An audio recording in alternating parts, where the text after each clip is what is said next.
میں نے یہی فرمایا تھا کہ اگر کوئی شخص اس میں کسی قسم کا کوئی تفاخر ہاں دیکھیں عام طور پر میں یہ عرض کر رہا تھا کہ تفاخر کا لوگ بہت آرام سے اطلاق کر دیتے ہیں.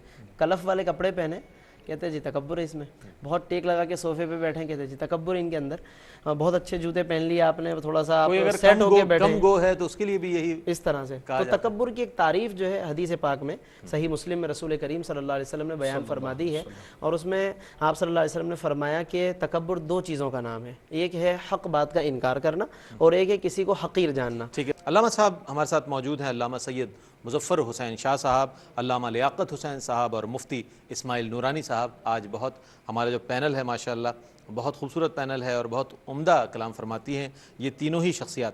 علامہ صاحب یہ فرمائیے کہ نظام فطرت اور نظام اسلام کیا یہ دو علیحدہ چیزیں ہیں یا کس طریقے سے آپ اس کو ڈیفائن کریں گے؟ میں اختصار سے یہ کہوں گا کہ نظام فطرت کی تعبیر اسلام ہے. واہ. جو میں نے عرض کیا آپ کی خدمت میں شروع میں کہ انسان کے اندر جو تمام اس کی صلاحیت, جو اس کی ضروریات تھی, اور چاہے وہ فطرت کی صورت میں ہو, حدیث میں جو خاص چیز کا اشارہ کیا گیا ہے, چاہے وہ فطرت کی صورت میں ہو, چاہے وہ ضمیر کی صورت میں ہو, چاہے اس کی عقل سلیم کی صورت میں ہو, یہ تمام صلاحیتیں اللہ رب العالمین نے یعنی صلاحیتوں کو مختلف جہتوں سے ان میں تقسیم کر دیا ہے, اور اس کے ابھارنے کا جو سلسلہ ہے وہ اسلام ہے. ظاہر سی بات ہے کہ اگر آپ ایک آم کی گٹلی بھی دیکھتے ہیں تو اس میں سارے سالوں کا درخت موجود ہوتا ہے, سارے پھل موجود ہوتے ہیں, لیکن فارمر کی ضرورت پڑتی ہے, کسان کی ضرورت پڑتی ہے جو صحیح زمین کا انتخاب اس کو کرتا ہے اور پھر اس چیز کو نکالتا ہے. تو انسان کا سینہ جو ہے اور انسان کی طبیعت جو ہے وہ تمام جواہرات کا مجموعہ ہے, اور اسلام وہ شے ہے جو اس کے اندر موجودہ تمام چیزوں کو نکال کر خارج میں ظاہر کر دیتا ہے. کیا کہنا ہے, گھروں میں تصاویر کا لگا لینا جائز ہے یا نہیں؟ ٹھیک ہے, بہت شکریہ آپ اس پروگرام میں شامل ہوئی. کیا فرمائیں گے علامہ صاحب؟ دیکھیں جی, کیمرے کی جو تصویر ہے یہ ایک مختلف ہی مسئلہ ہے علماء کے درمیان. موجودہ ہمارے جو علماء متاخرین ہیں ان سب نے اگرچہ اس کی جواز کا فتویٰ دیا ہے کہ یہ تصویر جائز ہے, لیکن تصویروں کو اتنا اویزاں کرنا اور اتنی تقدیم کا مقام دینا اور تعظیم کا مقام دینا, اور خاص طور پر ایسی جگہوں پر ہوتی ہیں کہ وہاں نماز پڑھی جاتی ہے اور سامنے تصویر آتی ہے, یا پھر ڈرائنگ رومز کے اندر جو ہے وہ خواتین کی شادی کی تصویریں لگائی جاتی ہیں, تو اس کے اندر بہت ساری قباحتیں پیدا ہو جاتی ہیں. ٹھیک ہے, اگر آپ نے بنوائی ہوئی تصویریں یادگار کے لیے کیمرے کی تصویر ہے اس کو آپ نے رکھا ہوا ہے, لیکن اس کو اتنا اویزاں کرنا اور تعظیم دینا اور پھر اس میں خاص طور پر خواتین کو عیاں کرنا, اس کی علماء کرام نے ممانعت فرمائی. اور بالخصوص اس میں نماز کا جو ایک پہلو ہے وہ سامنے اگر نماز کی آتی ہے تو بالکل. علامہ صاحب کیا فرمائیں گے؟ جی بالکل, علامہ صاحب نے جو کہا بالکل درست فرمایا. مفتی صاحب آپ, میں چاہوں گا اس حوالے سے کچھ روشنی ڈالیں. جی, تصویر کے حوالے سے ایک اس میں بات علماء نے یہ بھی لکھی ہے کہ تصویر کا اتنا حصہ کہ اگر اس کا وہ مجسم شکل میں نہیں اصلاً موجود ہوتا تو وہ زندہ نہ رہتا, تو بعض علماء نے یہ بھی فرمایا کہ وہ تصویر کے حکم میں نہیں ہے. مثال کے طور پہ اگر یہ دھڑ کاٹ دیا جائے کسی زندہ انسان کا تو وہ موجود نہیں رہے گا, اس کو موت واقع ہو جائے گی, تو اتنے ہی وجود کی تصویر وہ فرماتے ہیں کہ تصویر کے حکم میں نہیں ہے. یہ بعض علماء کی رائے, لیکن بہت سارے علماء نے اس کو بھی عرفی اعتبار سے, جمہور کا بھی نقطہ نظر اسی اعتبار سے کہ عرف کے اعتبار سے چونکہ اس کو تصویر کہا جاتا ہے تو تصویر, اچھا خصوصاً اس کو پھر بہت بڑے سائز میں عام طور پر آویزاں کیا جاتا ہے. علامہ صاحب نے جیسا کہ فرمایا تقدیم دی جاتی ہے اسے, تعظیم, اعزاز, ظاہر لگانے کا مقصد بھی اعزاز ہوتا ہے یا یاد دلانا ہوتا ہے کسی کام کا, تو ان تمام چیزوں سے بچنا ہی چاہیے. خصوصاً ایک حدیث شریف بھی ہے, اس میں تو ظاہر ہے کوئی قید بھی نہیں آئی, لا يدخل الجنت فیہ کلب ولا صورۃ, کہ ملائکہ جو ہے لا يدخل الملائکۃ, ملائکہ داخل نہیں ہوتے بیتن فیہ کلب ولا صورۃ, کہ جس اس گھر میں کہ جس میں کتا ہو یا تصویر ہو. تو اس وجہ سے ہمیں اپنے گھروں میں تو ظاہر ہے کہ برکت کے لیے ہم چاہتے ہیں کہ گھروں میں برکت ہو, پھر لوگ رونا روتے ہیں کہ جی گھروں میں برکت نہیں ہوتی ہے, معاملات میں برکت نہیں ہے, دعائیں قبول نہیں ہوتی. ٹھیک ہے علامہ صاحب, سوال جو آپ کی طرف میں لانا چاہ رہا تھا کہ جو اسلام نے تصور دیا ہے ایک انسانی زندگی کا, تو اسلام کے بغیر کسی کامیاب زندگی کا تصور ممکن ہے؟ اس حوالے سے میں چاہوں کچھ فرمائیں. دیکھیے جی, اسلام ہی وہ دین فطرت ہے جیسے ہم نے فرمایا, اور اسلام کے اندر چونکہ اسلام کے نظام کے اندر بڑی وسعتیں ہیں. جی جی. اور اسلام صرف عبادات کا نام نہیں ہے, زندگی کے ہر شعبے میں اسلام ہماری رہنمائی کرتا ہے. بالکل. اور یہی فرمایا کہ اسلام کے اندر کوئی رہبانیت نہیں, لا رہبانیت فی الاسلام, کہ آپ صرف ایک کونے میں بیٹھ جائیں. اسلام کے اندر تزوج ہے, آپ شادی کریں, تجارت کریں, زندگی کے ہر شعبے کے اندر ہر چیز کے اندر, میدان کے اندر نکلیں. اور دنیا کے اندر مثال کے طور پہ ہمارے عمومی طور پہ کہا جاتا ہے, کسی کو بہت دیکھیں کہ وہ دنیا کے اندر جد و جہد کر رہا ہے, بڑا دنیا دار انسان ہے یار, دیکھو یہ دنیا کے پیچھے بھاگ رہا ہے. ایسا نہیں ہے. دنیا کی تعریف یہ نہیں ہے کہ انسان نکلتا ہے، کسب کرتا ہے، محنت کرتا ہے، جدوجہد کرتا ہے اپنے بچوں کے لیے، بلکہ حدیث طیبہ کے اندر تو اس کو صدقے سے تعبیر فرمایا۔ اور قرآن مجید فرقان حمید نے رزق حلال کو، رزق حلال کی تلاش کو، اور خاص طور پر رزق حلال کو فرمایا فَإِذَا قُضِيَتِ الصَّلَاةُ فَانتَشِرُوا فِي الْأَرْضِ وَابْتَغُوا مِنْ فَضْلِ اللَّهِ، فرمایا یہ اللہ کا فضل ہے کہ اللہ تبارک و تعالیٰ وَيَبْتَغُونَ مِنْ فَضْلِ، دوسرے مقام پہ فرمایا کہ وہ اللہ کے فضل کو تلاش کرتے ہیں، تو فضل اللہ سے تعبیر کیا۔ ہاں انسان ایسا دنیا دار بن جائے کہ انسان کو نہ اللہ کی یاد، نہ ذکر، نہ قرآن، نہ کسی چیز کا بالکل اس کے اندر مستغرق ہو گیا، اس سے منع فرمایا کہ یا ایھا الذین آمنوا لا تلھکم اموالکم ولا اولادکم عن ذکر اللہ ومن یفعل ذلک فاولئک هم الخاسرون، فرمایا تم نے اگر یہ کر لیا، ایسے تم دنیا دار بن گئے کہ تم ذکر سے، نماز سے، ہر چیز سے تم نے منہ موڑ لیا، فرمایا یہ تم نے بہت بڑا خسران اور نقصان اٹھایا ہے۔ فرمایا ایسے بندے ہیں، ایسے تاجر موجود ہیں دنیا کے اندر، ایسے مسلمان تجار موجود ہیں جو بازاروں میں بیٹھے ہوئے تجارت کر رہے ہیں، لیکن فرمایا کہ جب اللہ کا نام آتا ہے رجال اللہ تلہیہم تجارت ولا بیع عن ذکر اللہ، کوئی تجارت، کوئی بیپار، کوئی انہیں اللہ کی یاد سے نہیں روک سکتا ہے۔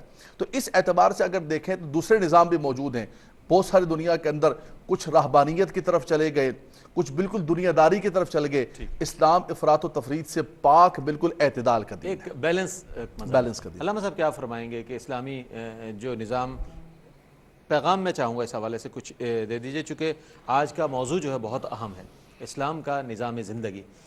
آج ہمارے سامنے جو زندگی ہے اس سے ہمیں، اس کے لیے آپ کیا پیغام دینا چاہیں گے ہمارے ناظرین کو؟ دیکھیں اسلام کا نظام زندگی تو ہے، جس طرح علامہ صاحب نے بڑے خوبصورت انداز میں دنیا کی تعریف کر دی ہے۔ قرآن کریم فرقان حمید نے دنیا کو لعب اور لہب قرار دیا ہے کہ کھیل کود ہے۔ اس کی مثال علامہ راضی نے بڑی پیاری ذکر کی ہے، فرمایا اس کو یوں سمجھا جا سکتا ہے کہ کھیل کود جو وہ ہمیشہ نہیں رہتا، ٹھیک ہے نا، اس کی ایک فنا ہے۔ تو اسلام جو دین فطرت ہے اس کا تقاضا یہ ہے اور پیغام ہمارے لیے یہ ہے کہ ہمارے زندگی کے تمام شعبے ہیں، جو ہمارے اخلاقیات کے شعبے ہیں، جو ہمارے معاشرت کے شعبے ہیں، لیکن اس کے ساتھ ساتھ جو اللہ رب العالمین کے ساتھ ہمارا نظریہ اور عقیدے کا جو سب سے اہم شعبہ ہے، بلکہ جو اصل الاصول ہے جس کے تحت یہ تمام شعبے چلتے ہیں اور تمام شعبوں میں جو نور آتا ہے اس سے آتا ہے، اس کو یاد رکھنا ضروری ہے۔ یعنی اللہ رب العالمین سے ہم نے ملاقات کرنی ہے، موت حق ہے، وہی ذات پائیدار ہے، ہمیشہ رہنے والی ہے، اور ہم ناپائیدار ہیں، ہم فنا ہو جائیں گے۔ یہ جو دنیا ہمیں ملی ہے، وقتی طور پر ملی ہے، جو اس نے اصول اس میں برتنے کے دیے ہیں، اس کی رضا کے لیے ان تمام کو اسی کے مصارف میں برتیں، اور ایک دفعہ ہمیں لوٹ کر پھر اپنے رب سے ملاقات کرنی ہے۔ مفتی صاحب آپ کیا فرمائیں گے اس حوالے سے؟ بسم اللہ الرحمن الرحیم۔ اسلام کے نظام زندگی جو اسلام نے پیش کیا ہے اس کا حسن یہ ہے کہ اس نے ہمیں حقوق بھی عطا فرمائے ہیں اور فرائض بھی عطا فرمائے ہیں۔ ہمارے یہاں عام طور پر ان دونوں چیزوں کو سمجھنے میں یا ان دونوں چیزوں کو بیلنس کے ساتھ لے کر چلنے میں کوتاہی ہو جاتی ہے۔ ہم اپنے حقوق کی بات کرتے ہیں، حقوق کے مطالبے کرتے ہیں، اور اپنے فرائض سے غفلت برتتے ہیں۔ جس شخص کو اللہ تعالیٰ نے کوئی حق عطا فرمایا اس پر اللہ نے فرض بھی رکھا ہے۔ والدین کے حقوق ہیں تو ان کے فرائض بھی ہیں، اسی طریقے سے اولاد پر جو فرائض ہیں تو پھر اللہ نے ان کے لیے حقوق بھی رکھے ہیں۔ ہر معاملے کے اندر ہمیں حقوق بھی نظر آتے ہیں، فرائض بھی نظر آتے ہیں۔ آج من حیث المسلم ہر شخص کو، مرد اور عورت کو، اپنے حقوق کی بھی جہاں فکر ہوتی ہے وہاں اپنے فرائض کی بھی فکر ہونی چاہیے۔ اگر ان دونوں میں ہم حسن اور اعتدال قائم کرنے میں کامیاب ہو جائیں تو پھر ہم یقیناً اس بات پر، اس نتیجے پر پہنچ جائیں گے کہ ہم اسلام کے نظام زندگی کو اپنا رہے ہیں۔ بہت شکریہ ادا کرنا چاہوں گا میں علامہ سید مظفر حسین شاہ صاحب، آپ تشریف لائے، علامہ لیاقت حسین صاحب اور مفتی اسماعیل نورانی صاحب، آپ تینوں حضرات کا بہت شکریہ۔ بہت خوبصورت کلام فرمایا آپ تینوں نے اور بہت خوبصورت جوابات عنایت فرمائے۔ ناظرین، آج ہمارے پروگرام کا موضوع رہا اسلام کا نظام زندگی۔ بنیادی طور پر اسلام ایک اعتدال کا مذہب ہے، اور جو اعتدال اسلام میں نظر آتا ہے وہ دیگر مذاہب میں کسی مذہب میں آپ نہیں دیکھیں گے۔ تو زندگی کے ہر شعبے میں آپ کو ایک ایسا توازن نظر آئے گا، اور جب ہم نبی کریم علیہ الصلوۃ والسلام کی ذات والا صفات کی، آپ کی حیات مبارکہ کے جب اوراق پڑھتے ہیں تو معلوم ہوتا ہے کہ کامل بشر کی زندگی کے شب و روز کیسے رہے ہیں، اور وہی ہمارے لیے اصل نمونہ حیات ہے۔ ناظرین اکرامی، اس کے ساتھ ہی ہم آپ سے اجازت چاہیں گے۔ انشاءاللہ کل آپ کی خدمت میں حاضر ہوں گے پاکستان کے وقت کے مطابق رات 10 بجے انشاءاللہ براہ راست، اور آپ کی لائیو کالز بھی لیں گے اور ایک موضوع کے ساتھ اپنے مہمانوں کے ساتھ آپ کی خدمت میں حاضر ہوں گے۔ تب تک کے لیے اپنے میزبان محمد رئیس احمد کو اجازت دیجیے۔